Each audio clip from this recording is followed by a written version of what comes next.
Breaking news చూస్తున్నాం. ఈనాడు group సంస్థల chairman Cherukuri Ramoji Rao కన్నుమూశారు. ఈ నెల 5వ తారీఖున ఆయనకు శ్వాస తీసుకోవడంలో ఇబ్బందులు ఎదురవడంతో హాస్పిటల్లో చేర్చారు.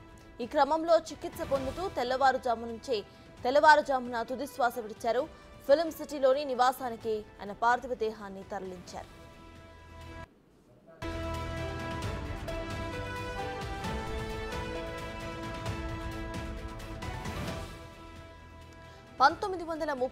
నవంబర్ 16న కృష్ణా జిల్లా పెద్దపారుపూడిలో రామోజీరావు జన్మించారు.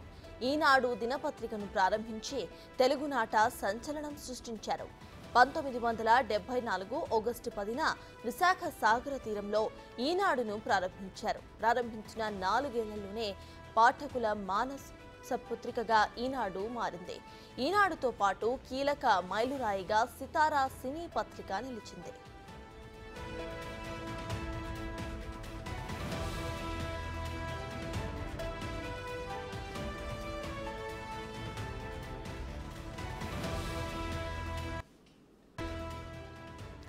రామోజీరావు అస్తమయంపై పలువురు ప్రముఖులు దిగ్భ్రాంతి వ్యక్తం చేశారు. మీడియా రంగంలో విలువలతో పాటు నూతన ఒరవడికి ఎన్నో సంస్కరణలకు అధ్యుడంటూ ఆయనను గుర్తు చేసుకుంటున్నారు. మీడియా రంగానికి తెలుగు రాష్ట్రాలకు ఆయన మరణం తీరని లోటు అంటున్నారు. తెలుగు భాషకు ఆయన చేసిన సేవలు మరువలేనివని కొనియాడారు.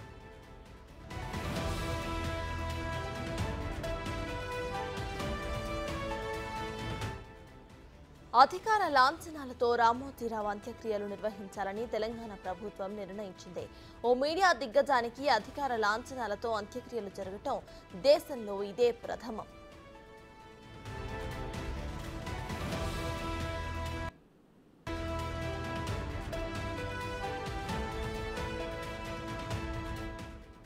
రామోజీరావు అసలు పేరు చెరుకూరి రామయ్య.